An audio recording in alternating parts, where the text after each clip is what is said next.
Assalamualaikum dan salam sejahtera semua. Kali ini kita akan perhatikan ayat-ayat dengan perbezaan terkait masa yang tepat dan masa yang tidak dinyatakan atau kurang jelas. I went to the mall at noon today. Pembuat I. Perbuatan went. Bila? Noon today.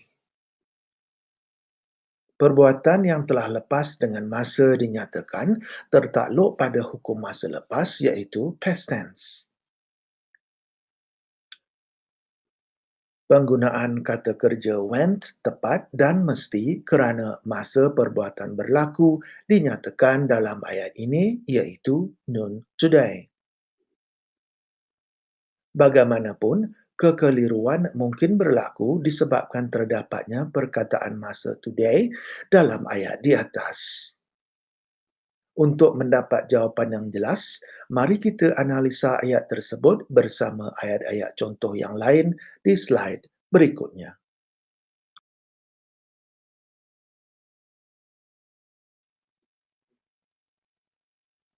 Mari kita analisa ayat yang sama dengan tumpuan kepada perkataan yang menerangkan masa kini. I went to the mall at noon today.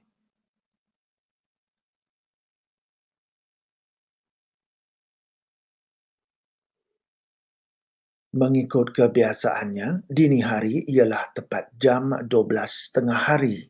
Penggunaan kata kerja went bertepatan kerana masa kini sewaktu kenyataan tersebut dibuat ialah jam 2 petang yang melepasi waktu dini hari. Untuk peringatan anda, went adalah kata kerja kedua selepas go seperti tercatat di Kamus Bahasa Inggeris yang bermaksud pergi. Go, went, gone.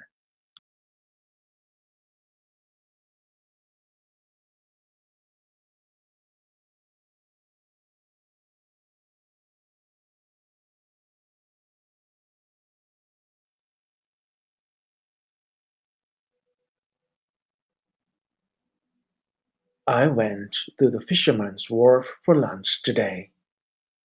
Pembuat I. Perbuatan went. Bila? Today. Pada masa waktu makan tengah hari, hari ini. Masa kini melepasi waktu makan tengah hari, hari ini. Mengikut kebiasaannya, waktu makan tengah hari bermula dari jam 12 tengah hari hingga 1 tengah hari tergantung pada majikan atau tabiat individu.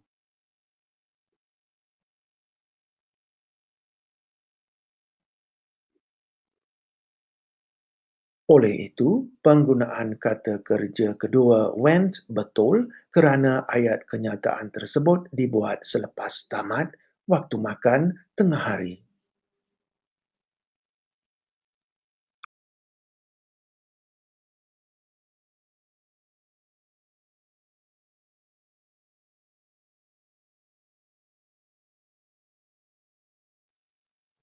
Berikut adalah penggunaan ayat dalam masa yang tidak dinyatakan dengan tepat atau kabur masa.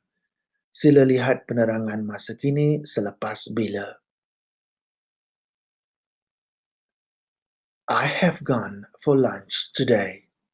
Pembuat I. Perbuatan have gone. Bila? Today, pada masa waktu makan tengah hari, hari ini. Masa kini belum melepasi waktu makan tengah hari, hari ini. Penggunaan went dalam ayat kenyataan ini salah jika waktu makan tengah hari masih belum tamat. Oleh itu, penggunaan have gone bertepatan dan betul mengikut hukum masa bila perbuatan berlaku. Gone adalah kata kerja ketiga selepas went yang kekal bermaksud pergi. Go, went, gone. Kata kerja ketiga mestilah digunakan bersama has, have atau had yang bermaksud telah atau sudah. Untuk pelajaran kali ini, kita akan tumpukan perhatian kepada has dan have bersama kata kerja ketiga sahaja.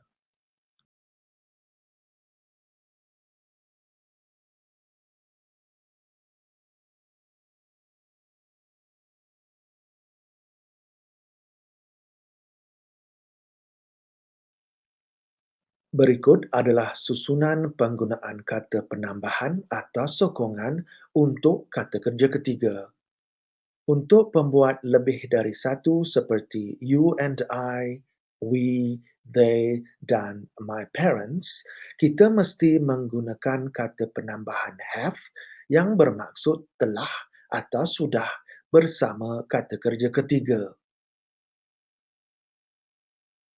Walau bagaimanapun, sila ingat bahawa you dan I, walaupun hanya satu, perlu menggunakan have kerana you dan I itu pembuat yang istimewa.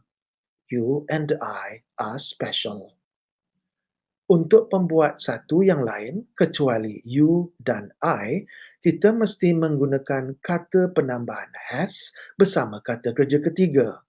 Perlu ingat ya, have dan has bermaksud telah atau sudah.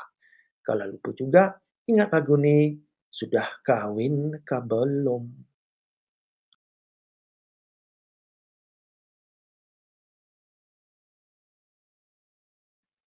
Berikut adalah contoh-contoh ayat menggunakan kata penambahan have dan has yang bermaksud sudah, telah atau pernah yang dilakukan pembuat I, pembuat satu dan pembuat lebih dari satu. Jangan lupa ya, you and I are special. I have visited Paris and London a few times. John has visited Paris and London a few times. We have visited Paris and London a few times. They have visited Paris and London a few times.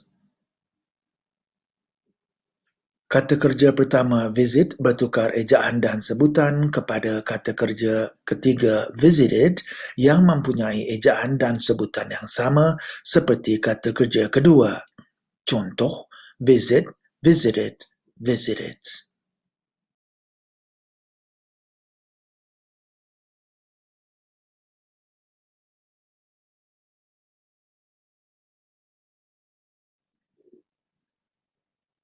Di ayat-ayat berikutnya, has dan have bermaksud pernah untuk menyatakan pengalaman lalu. I have visited Paris and London a few times.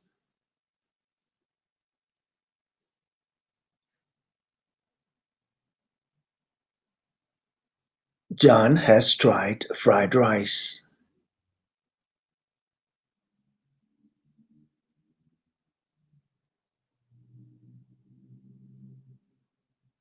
We have seen whales.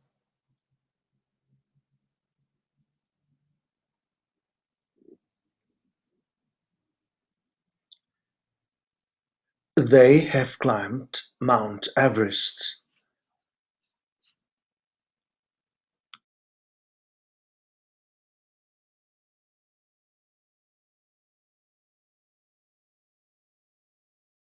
Berikut adalah contoh-contoh ayat menggunakan have dan has dengan penambahan kata tidak not yang bermaksud belum atau belum pernah. I have not visited Paris or London.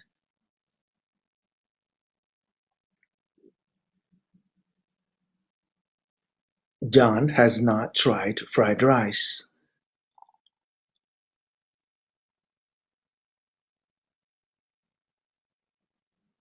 We have not seen whales.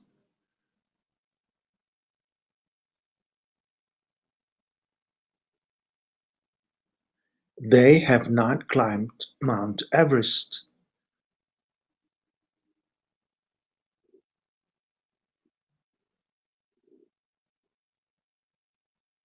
Singkatan has not dalam penggunaan percakapan ialah hasn't dan have not ialah haven't.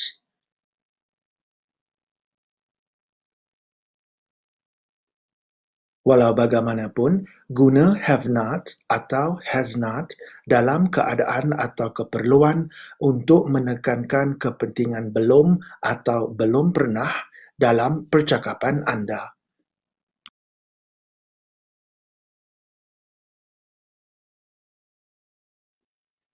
Mari kita ulang kaji kata kerja tiga bentuk sama, dua sama dan tiga berbeza. Berikut adalah susunan penerangan sesuatu kata kerja di sesebuah kamus bahasa Inggeris.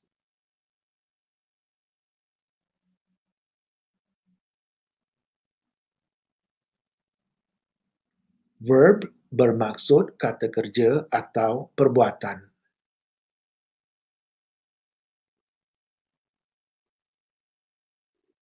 Go adalah kata kerja pertama dalam hukum perbuatan berulang dalam bentuk kata kerja akar atau kata kerja dasar.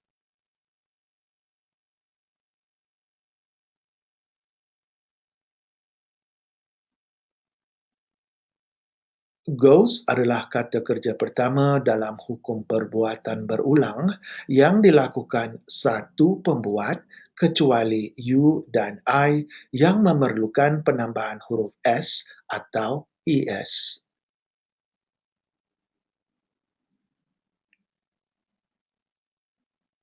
Went adalah kata kerja kedua dalam perbuatan telah berlaku.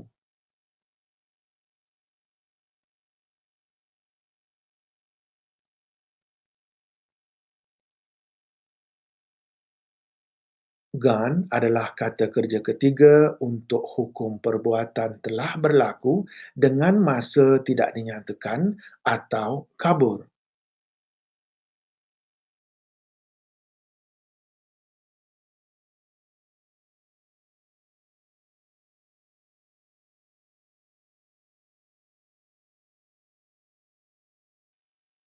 Berikut adalah contoh kata kerja yang mempunyai maksud yang sama tetapi berlainan ejaan dan sebutan terkesan dari bila perbuatan itu berlaku atau dilakukan.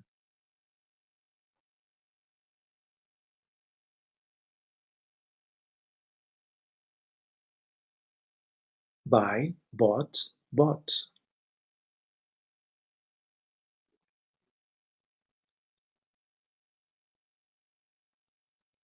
Write, wrote, written.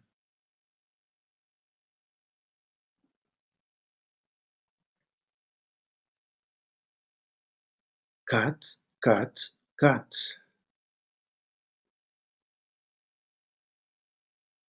Untuk pelajaran kita kali ini, sila ingat bahawa kata kerja ketiga mesti didahului dengan kata penambahan has atau have untuk membentuk ayat yang betul tata bahasa dan lengkap.